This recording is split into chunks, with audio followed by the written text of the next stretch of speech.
Praise the lord. అందరికీ వందనాలు. ఓలివా prayer fellowship తరపున మరి ఒకసారి మీ మధ్యలోనికి రావడానికి ఇచ్చిన ఈ సమయాన్ని బట్టి, అవకాశాన్ని బట్టి మన ప్రభువును ప్రియ రక్షకుడైన యేసు క్రీస్తు పేరిట మీకు వందనాలు తెలియజేస్తూ ఉన్నాను.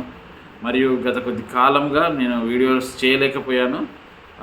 పని ఒత్తిడి వల్ల, పని పరిచర్య వల్ల, అదేవిధంగా ఇతర ప్రాంతాల్లో పరిచర్యల వల్ల చేయలేకపోయాను. మరి ఈసారి నుంచి రెగ్యులర్గా వీడియోస్ చేయడానికి ప్రయత్నం చేస్తాము. మరి ముఖ్యంగా విషయం ఏంటంటే, దిగ్భ్రాంతికరమైనటువంటి విషయము. మొన్నటి దినమున మరి మధ్యలో తెలిసినటువంటి వార్త, పాస్టర్ ప్రవీణ్ పగడాల గారు మన మధ్యలో లేరు. యాక్సిడెంటా మరి హత్య, అది తెలవాల్సి ఉంది.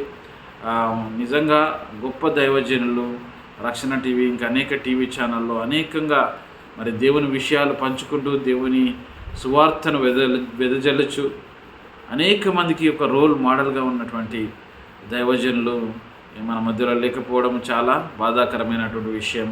ఇది ఏమైనప్పటికీ ఆ కుటుంబం గురించి మనం ప్రార్థించాలి. విడవబడిన కుటుంబాన్ని దేవుడే యజమానుడిగా ఉండి నడిపించులాగున ఆ కుటుంబానికి ప్రగాఢ సానుభూతి తెలియజేస్తూ వారి గురించి మనం ప్రార్థించాల్సిన వారంగా ఉన్నాం. తోటి క్రైస్తవునిగా, తోటి విశ్వాసిగా, తోటి పాస్టర్గా ప్రవీణ్ పగడాల గారి కుటుంబానికి మనము ఎంతో కొంత ప్రార్థనా సహాయం మనం చేయవలసిన వారంగా ఉన్నాం. దయచేసి ఆ కుటుంబాన్ని మనం ఎత్తిపెట్టుకుని ప్రార్థన చేద్దాం. ఇంకా అనేక మంది ఈ మధ్యలో రీసెంట్గా చాలామంది దైవ సేవకులు నిద్రించారు. వారి కుటుంబాలకు దేవుడు ఓదార్పునివ్వాలి.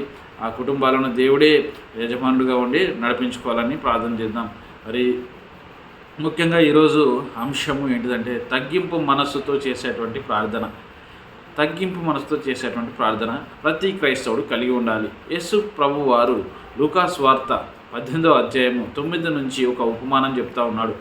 ఏమని చెప్తా ఉన్నాడంటే, తమ్మును తామే నీతిమంతులుగా అనుకున్న వారి గురించి యేసు ప్రభు వారు చెప్తా ఉన్నాడు. ఇక్కడ ఏమని, వాళ్ళు ప్రార్థన గురించి ఒక ఉపమానం చెప్తూ యేసు ప్రభు వారు ఏమంటున్నారంటే, తమను తామే నీతిమంతునిగా అనుకొని ఉండేవారి గురించి ఒక ఉపమానం చెప్తూ ఇద్దరు వ్యక్తులను పరిచయం చేస్తూ ఉన్నాడు.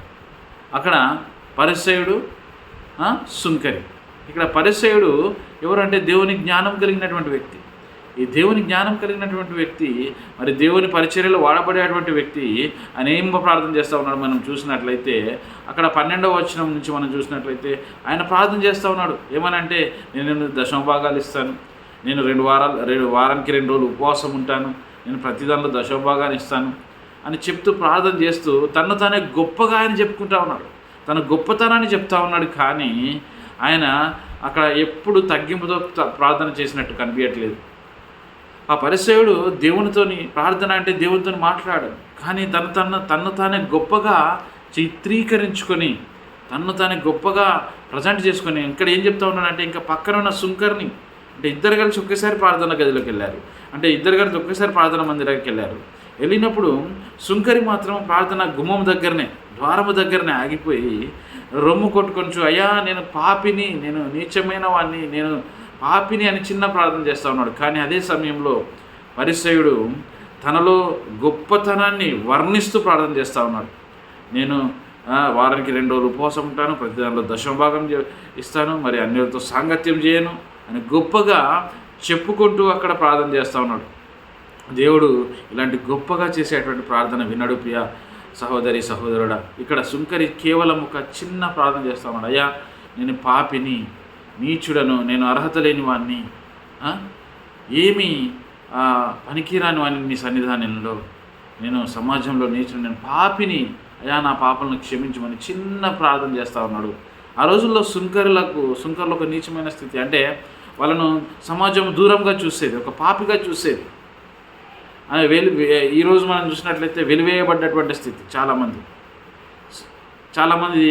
అంటరానితనం ఏ విధంగా మధ్యకాలంలో ఉండేనో అలాంటి పరిస్థితి సుంకరులకు ఉండేది. చాలామంది వెలివేసేవారు, నీచమైన స్థితిలో ఉండేవారు, నీచమైన స్థితి వాళ్ళకి ఉండేది. వాళ్ళతో మాట్లాడడానికి కూడా చాలామంది ఇష్టపడేవారు కారు. అందుకే పరిసయుడు అంటున్నాడు, దేవాలయంలో ప్రవేశించగానే ఈ సుంకరి వలె నేను కాదు, నేను గొప్పవాడిని అని చెప్తూ దేవుని దగ్గర మాట్లాడుతూ ఉన్నాడు.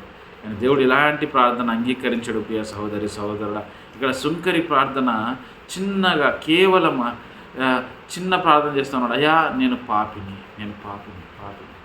నన్ను క్షమించుము. నేను ప్రార్థించడానికి అర్హత లేనటువంటి వ్యక్తిని. అసలు ఆ సుంకరి ఎట్లా చేస్తా ఉన్నాడంటే ముఖాన్ని కూడా ఎత్తుకోలేకుండా ప్రార్థన రొమ్ము కొట్టుకొని అయ్యా ముఖం ఎత్తుకొని లేకుండా ఆయన తన పాపిని ఒప్పుకుంటూ ప్రార్థన చేస్తున్నాను. ప్రియ సహోదరి సహోదరుడా, తగ్గింపుతో కూడినటువంటి ప్రార్థన మనం ఈ రోజుల్లో చేయాలి.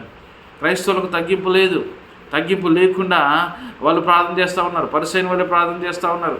ఇది ఏమాత్రం దేవుడు ఇష్టపడాడు. తను అందుకే అంటాడు లూకాసు వార్త 18వ అధ్యాయం మనం చూసినట్లయితే లూకాసు వార్త 18వ అధ్యాయము 14వ వచనంలో అక్కడ కింద చెప్తా ఉన్నాడు ఏంటంటే తను తగ్గించుకునేవాడు హెచ్చించబడును, హెచ్చించుకునేవాడు తగ్గించబడును. ఇక్కడ సుంకరి తగ్గించుకున్నాడు, చిన్న ప్రార్థన చేస్తూ ఉన్నాడు. సుంకరి దూరంగా నిల్చుండి ఆకాశం వైపు కనులెత్తట.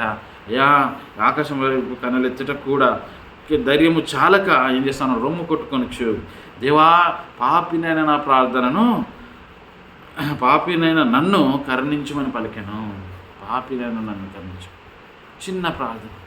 ఈరోజు మనం ప్రార్థన చేద్దామంటే నువ్వు నీచమైన స్థితిలో ఉన్నావు, నీ ప్రార్థన దేవుడు వింటాడా? నువ్వు పాపపు స్థితిలో ఉన్నావు, నీ ప్రార్థన దేవుడు వింటాడా అని సైతాన్ గాడు తలంపులను తీసుకొస్తూ ఉంటాడు. తీసుకొచ్చి ఏం చేస్తాడంటే ప్రార్థన చేయకుండా ఆపడానికి ప్రయత్నం చేస్తూ ఉంటాడు. ఎప్పుడైతే ఆ మాటలు ఆ తలంపులు మనలోనికి వస్తాయో మనం ఏమనుకుంటాం, మనల్ని మనం సరి చేసుకున్న తర్వాత అప్పుడు ప్రార్థన చేద్దాంలే అని దేవునితో ప్రార్థన చేయడం, దేవునికి ప్రార్థన చేయడం మనం మానేస్తాం. ఇది నిజంగా సైతాన్ చేసే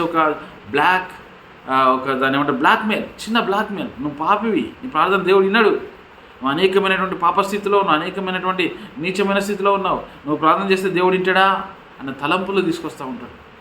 తీసుకొచ్చి దేవునికి మనం ప్రార్థన చేయడానికి వానికి ఇష్టం లేదు కనుక ఆ తలంపులు తీసుకొచ్చినప్పుడు మనకు ఒక్కొక్కసారి ఆటోమేటిక్గా ప్రార్థన చేయలేము. అప్పుడు దేవునితో డిస్కనెక్ట్ అవుతాం. ప్రార్థన అంటే ఏంటిది? దేవునితో మనం మాట్లాడడం, దేవునికి మొర్రబెట్టుకోవడం, మన పరిస్థితులను దేవునికి తెలియజేయడం, ఇది ప్రార్థన. కానీ సైతాన్ ఎప్పుడైతే ఆ తలంపులు తీసుకొచ్చి మనల్ని ప్రార్థన మానిపించడానికి ట్రై చేస్తాడో, ఎప్పుడైతే మనము ఆ తలంపులను విని ఆ తలంపులను అనుగుణంగా మనం ప్రార్థన చేయడం మానేస్తామో అప్పుడు సైతాన్ గాడు సక్సెస్ అవుతాడు. కానీ ఇక్కడ సుంకరి అవకాశం సైతానికి ఇవ్వలేదు. ఎప్పుడైతే పాపి ఉన్న స్థితిలో ఉన్నాడో ఆయన ఒప్పుకున్నాడు, తగ్గింపుతో అడిగాడు, అయ్యా పాపినైనా నా పైన కరుణించము, నన్ను కనికరించము, నేను పాపిని నాయన నా ప్రార్థన ఆలకించము అని చెప్పి ప్రార్థన చేస్తూ ఉన్నాడు. ఎప్పుడైతే మనం ప్రార్థన మానేస్తామో దేవునితో మాట్లాడడం మానేసినట్లే అప్పుడే మనం పాపంలో పడిపోతాం. ప్రార్థన చేయకపోవడం కూడా పాపమే. బైబిల్ వాక్యం సెలవిస్తూ ఉంది, దేవా పాపిని నన్ను కరుణించని పశ్చాత్తాప హృదయంతో తగ్గింపుతో సుంకరి ప్రార్థన చేస్తున్నాడు. సుంకరి ప్రార్థనలో ఏముందంటే భయం ఉంది, రోదన ఉంది, పశ్చాత్తాపం ఉంది, తగ్గింపు ఉంది. ఇవన్నీ మిళితమైనటువంటి చిన్న ప్రార్థన చేస్తున్నాడు. ప్రియ సహోదరి సహోదరుడా, నువ్వు పెద్ద ప్రార్థన గంటలు చేయాల్సిన ప్రార్థన కాకపోయినా చిన్న ప్రార్థన, అయ్యా నా పాపాలను క్షమించు, నేను పాపిని నాయన అని తగ్గింపుతో ఆయన సన్నిధానంలోకి ఎప్పుడైతే నువ్వు వస్తావో దేవుడు నీ ప్రార్థన వింటాడు. నీ ప్రార్థన విని ఖచ్చితంగా జవాబిస్తాడు.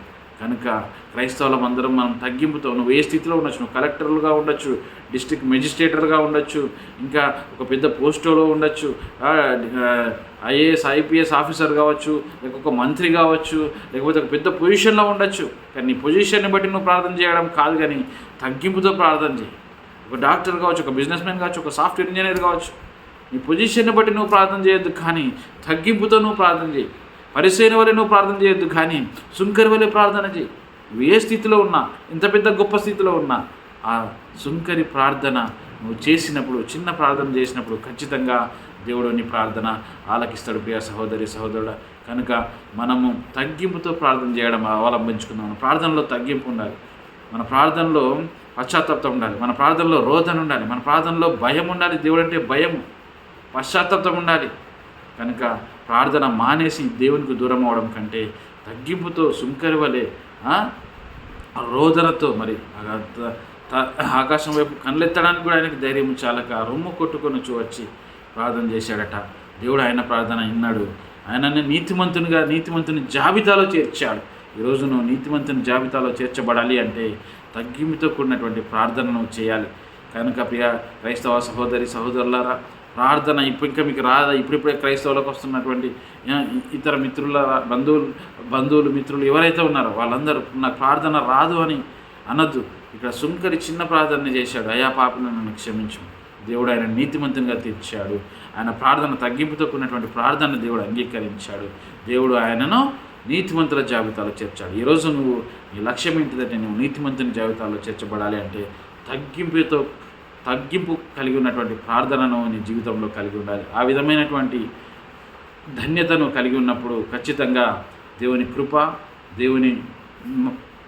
దేవుని ప్రసన్నత మీకు మీ కుటుంబాలకు తోడై ఉంటుంది. కనుక అలాంటి ప్రార్థన మనం కలిగి ఉండే భాగ్యం దేవుడు అనుగ్రహించాలని చిన్న ప్రార్థన చేసుకుని ముగించుకుందాం.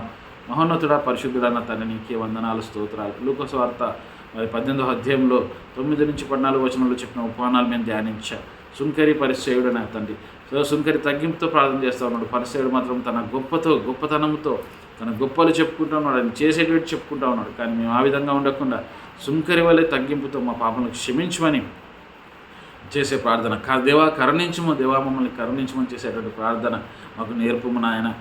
ఇప్పటి వరకు ఆ విధంగా చేయకుండా ఇకనైనా మేము తగ్గింపుతో కూడినటువంటి ప్రార్థనలు మా జీవితాల్లో మేము చేసుకోవాలని దేవానా తండ్రి ఆ విధమైనటువంటి ధన్యత మాకు మా కుటుంబాలకు అనుగ్రహించమని నన్ను నేను తగ్గించుకుంటే నీ నామం నచ్చిస్తూ నా సరైన యేసు పవిత్రమైన నామమున నీకు ఇంత బతిమాలు విడుకుంటున్నాను తండ్రి. Amen, amen, amen. దేవుడు మిమ్మల్ని మీ కుటుంబాలను దీవించును గాక. ఈ ఛానల్ని సబ్స్క్రైబ్ చేసుకోండి, ఆ బెల్ ఐకాన్ని క్లిక్ చేయండి. మరి ఇంకా అనేక వీడియోలు ముందు రోజుల్లో రాబోతూ ఉన్నాయి. ప్రార్థనా సిరీస్ కంటిన్యూ కాబోతూ ఉంది. ఇంకా మధ్యలో వేరే వీడియోస్ కూడా, అంటే బైబిల్ వాక్యానికి సంబంధించినటువంటి చిన్న షార్ట్ మెసేజెస్ కూడా కంటిన్యూస్గా ఇద్దామని ఆలోచనలో ఉన్నాం. కనుక మా ప్రయత్నాలను దేవుడు దీవించేలాగున, మా ప్రయత్నాలు ఫలించేలాగున మా గురించి, మా కుటుంబం గురించి ప్రార్థించండి. మరి ప్రార్థన అంశాలు ఉంటే దీనిలో డిస్క్రిప్షన్లో నెంబర్ పెట్టడం జరుగుతుంది. దానికి మీరు ఫార్వర్డ్ చేసి ప్రార్థన అంశాలు ఫార్వర్డ్ చేయండి. ఖచ్చితంగా ఈ ఛానల్ని సబ్స్క్రైబ్ చేయడం మర్చిపోవద్దు. దేవుడు మిమ్మల్ని మీ కుటుంబాన్ని నిండారుగా దీవించును గాక. ఆమేన్.